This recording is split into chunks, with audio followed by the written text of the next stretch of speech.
Well, on the back of that, an organization called Liquor Trading Formations has requested a meeting with President Cyril Ramaphosa to discuss the impact of the alcohol ban on the industry. They're calling for the unbanning of liquor sales as a matter of urgency. They also say that many people working in the liquor industry will lose their jobs.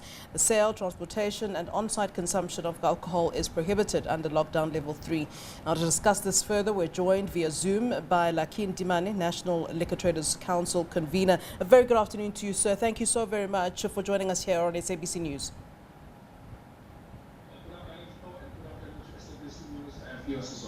Now, you've requested this meeting with the President. Do you know whether or not at this stage you'll be granted an audience with the President? If so, can you give us more information on it?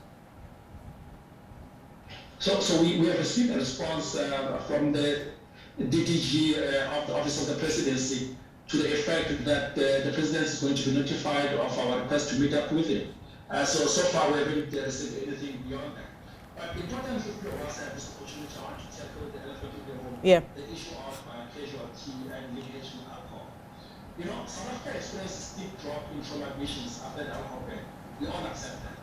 But at the same time, this alcohol ban, we cannot kind of limit the movement of people through lockdown by means of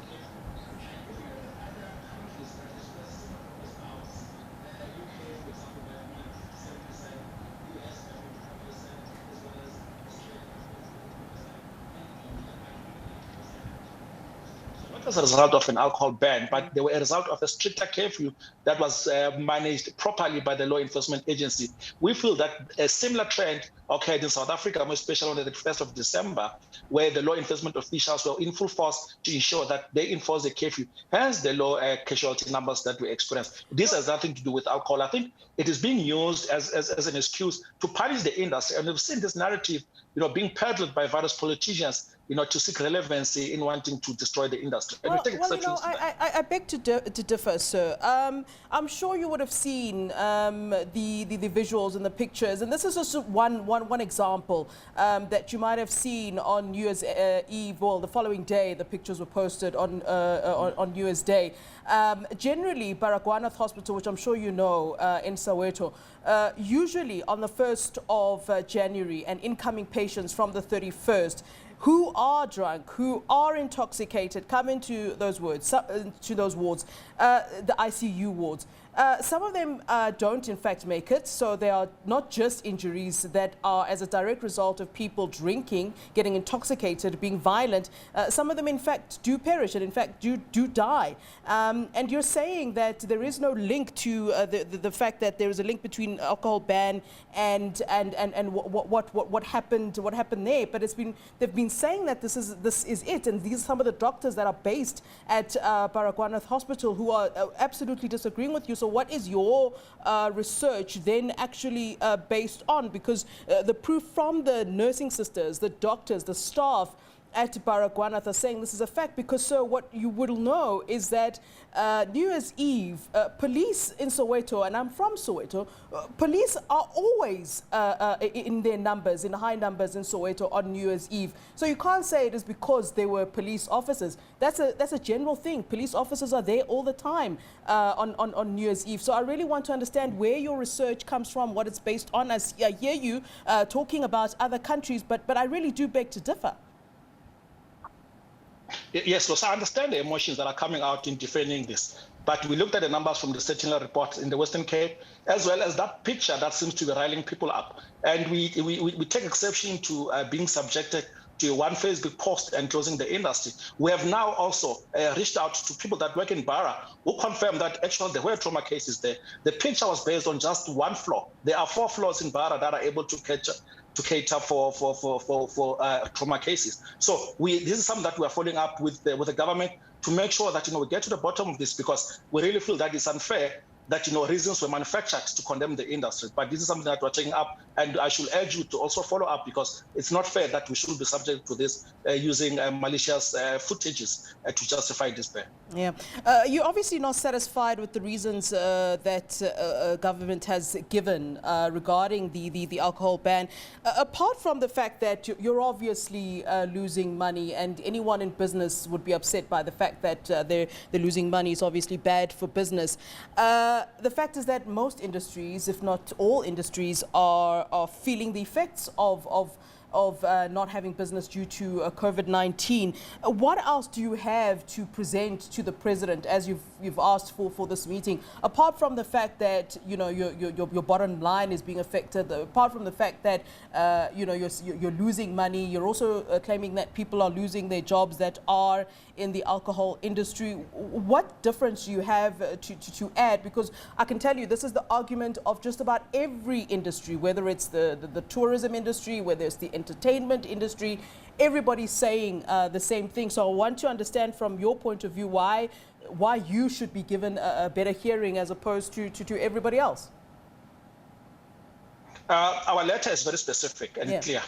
It is not a meeting requested by the liquor traders with the president. We are requesting the meeting on behalf of the alcohol industry. So we are involving the hospitality industry that we are in touch with, as well as the liquor manufacturers. So this is not a meeting that will give benefit to liquor traders, but the entire hospitality industry, whom we share the same stress. So the issue here is that the president has made an announcement that he does not have any funding to support our businesses. He does not have money. But emphatically, yesterday, he said that he's got all the money in the world so that he can cover all the vaccines. But we are worried that as much as he's busy sourcing vaccines for us, we'll be dead with hunger by the time the vaccines reach the country. We want him to provide leadership in terms of how we're going to survive the immediate hunger that our members are facing. We haven't been open for almost 119 days since the 26th of March. This is unfair. We are the industry worst hit by this ban. And the reasons that are advanced, to perpetuate these lockdowns are unfair to us. So we want an audience with the president so that they can best advise us on how we can find a middle ground to this. But, closing liquor is not a solution, because our worry is that, if we move to wave 4, for example, does it mean that we're going to be closed? So it means that we are the industry at best, positioned to be closed by government without advancing proper reasons. And we feel that this needs to come to an end. We need to be able to go trading as a matter of agents.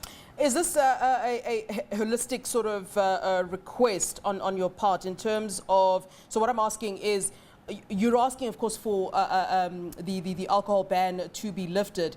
What are you then saying about the issue of curfew? Because, from what I'm hearing from restaurant owners and those involved in the alcohol industry, that curfew has obviously also impacted, or will impact them, no doubt, as soon as the alcohol ban is lifted. And prior to that, we saw during the time that there was a curfew, but people could sell alcohol at certain times and certain days and certain hours.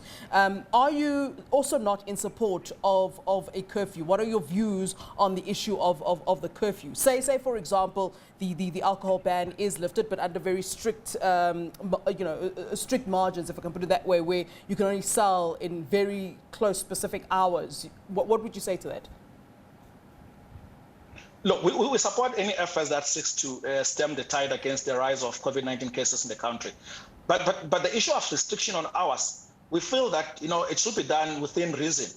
Because if you allow liquor traders to be able to operate over a 4-day period, for example, you are then allowing the other 3 days to be run by the illicit traders who are actually appreciative of government's efforts to close liquor. They are the ones that are benefiting at this stage. If we are allowed to go back in, it needs to be on a 7-day period so that the environment of liquor is governed by legal traders and not just illicit trading that we see taking hold in this current environment. But in terms of the issue of curfew, we feel that we should be able to find middle ground with government that's going to support not just taverns or independent liquor traders, but as well as the hospitality sector that is largely dependent on alcohol sales. All right, Mr. Ntimane, thank you very much for giving us your time here on SABC News. He's the Liquor Traders Council convener. Thank you, sir. Thank you so much. All right, they've requested a meeting with President Cyril Ramaphosa, of course, requesting to unban alcohol. Yeah, that's the way to put it.